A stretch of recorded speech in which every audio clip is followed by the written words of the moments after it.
कई लोग कहते हैं गुरुजी क्या दूध चढ़ाना जरूरी है शंकर पर? कई लोग कहते हैं गुरुजी क्या दही चढ़ाना जरूरी है शंकर पर?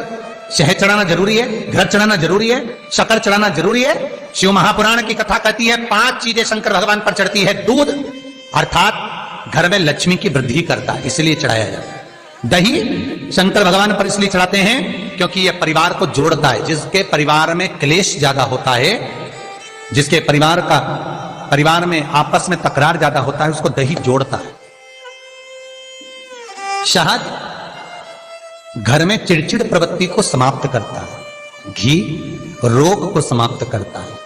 शक्कर मिष्ठान घर में यदि लक्ष्मी आकर जा रही हो तो मिष्ठान समर्पित किया जाता है, इसलिए पंचामृत स्नान का भाव शिव महापुराण कहते हैं। पंचामृत स्नान, पंचामृत स्नान भगवान, इसलिए 5 चीजें शंकर को समर्पित हैं। दूध, दही, घृत, शहद, शक्कर अर्थात मिष्ठान। शक्कर से मूलतः यहां शिव महापुराण में शक्कर नहीं लिखी है, मिष्ठान। अब लोग शक्कर पीस कर अभिषेक करते हैं, परंतु मिष्ठान अर्थात गाय के दूध से निर्मित कोई मिठाई, और उस मिठाई से भगवान शंकर का अभिषेक। अब लोग भले शक्कर रखने लगे शंकर जी के अभिषेक में, पर यहां शक्कर नहीं लिखा है, यहां मिष्ठान।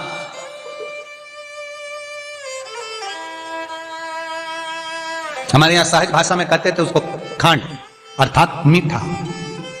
शिव महापुराण की कथा कहती है दर्पण इतना बड़ा ले लो, बंदर वाला अगर दर्पण वाली नहीं तो इतना बड़ा दर्पण लो, हनुमान जी के मंदिर में जाकर, क्योंकि हनुमान शंकर का ही अवतार है।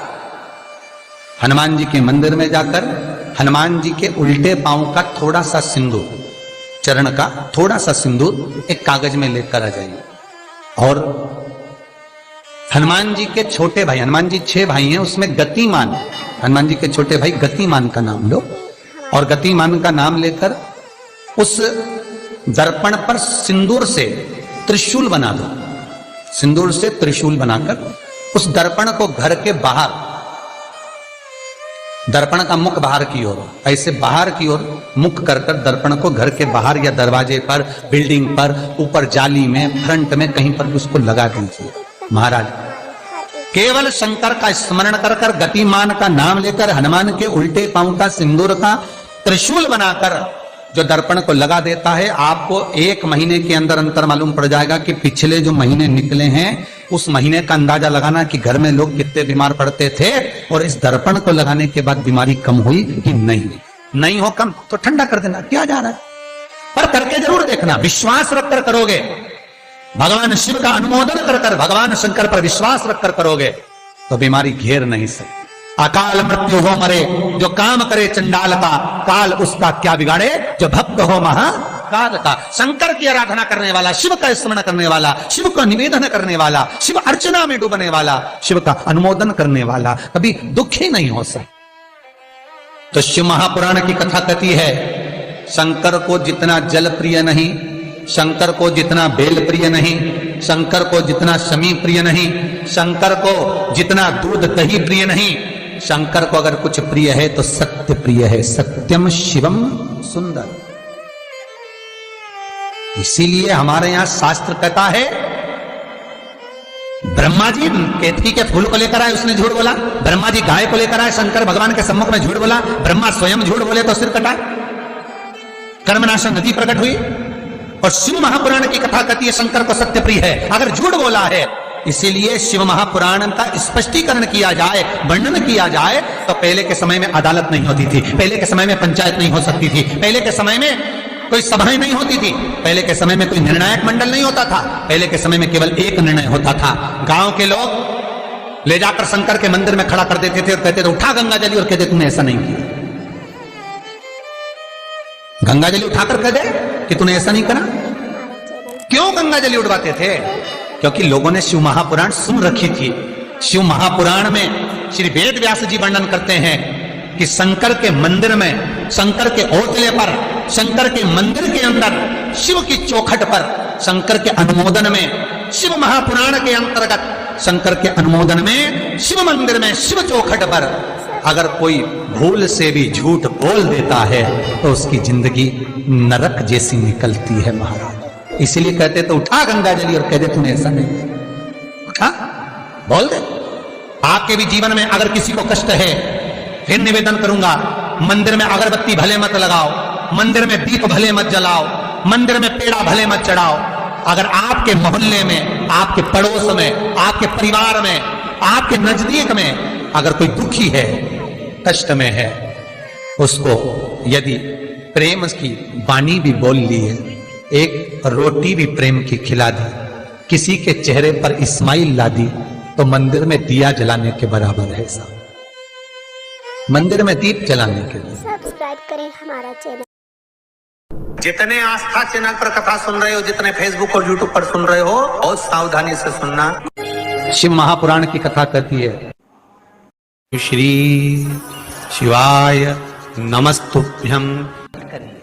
चतुर्थी का जो व्रत करने वाली होती हैं, जो चतुर्थी का पूजन करने वाली होती हैं, उनके भीतर का एक भाव होता है कि जैसे ही शाम का समय आए, चंद्रदेव का पूजन करें। चंद्र जब प्रकट हो जाए, कलश भर लिया, उसके नीचे आखा दाना रख दिया, चावल गेहूं जो भी आप रखते हो पूजन के लिए, ऊपर पात्र आदि रख दिया, जलाशय, फिर अपन ने घी का दिया लगाकर पूजन भी कर ली। तो जो चतुर्थी का पूजन करने वाली होती है, जो चतुर्थी का नियम व्रत धारण करने वाली होती है, बड़ी बड़ी चतुर्थियां करती हैं या उसका नियम धारण करती हैं, तो चतुर्थी का जो पूजन करती है वो किस चीज के लिए होता है? केवल संतान, पुत्र, परिवार, हमारा कुटुंब, हम जिस कुल में हैं, हमारा कुल वैभव की ओर बढ़े, संपदा की ओर बढ़े और उसकी आयु बढ़े,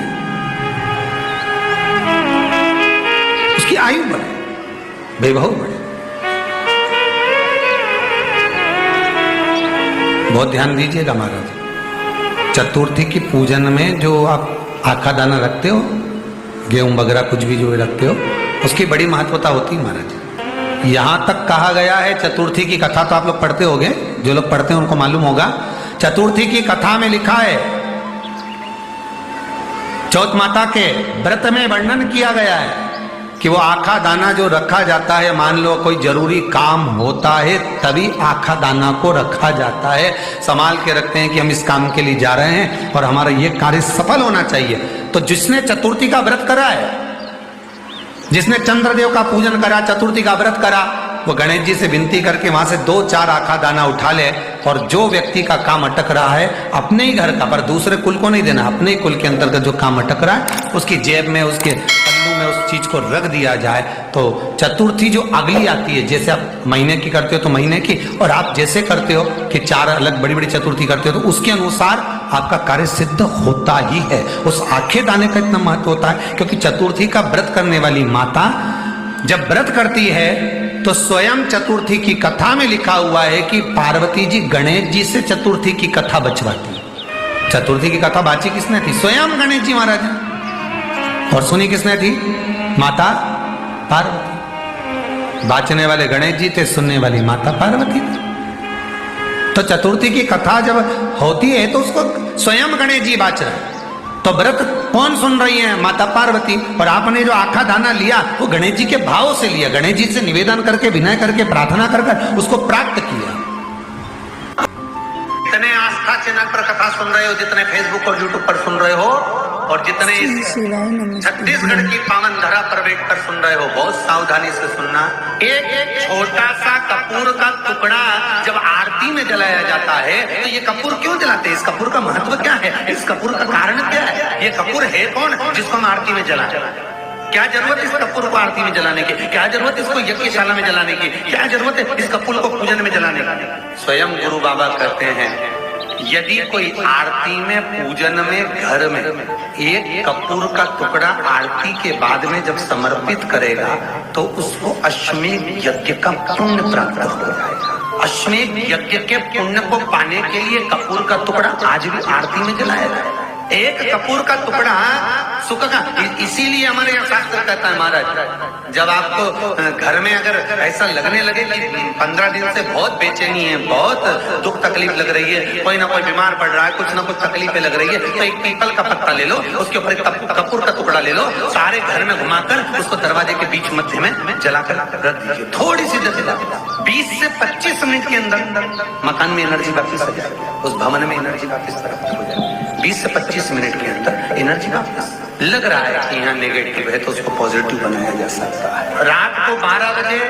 शंकर जी के मंदिर में शिवलिंग पर चढ़ी हुई बेलपत्री को उठाकर शंकर मंदिर का शिखर देखकर चबा चबा कर खा लीजिए। आपके पाँव के घुटने बदलने की जरूरत नहीं पड़ेगी, ऑपरेशन की जरूरत नहीं पड़ेगी, ग्रीस वापिस बढ़ जाएगा और ये तुम लोग जो कुर्सी पे बैठते हो वापिस नीचे बैठना चालू कर दो, जरूरत ही नहीं पड़ेगी। घुटने के दर्द और कमर के दर्द के लिए सबसे अच्छी चीज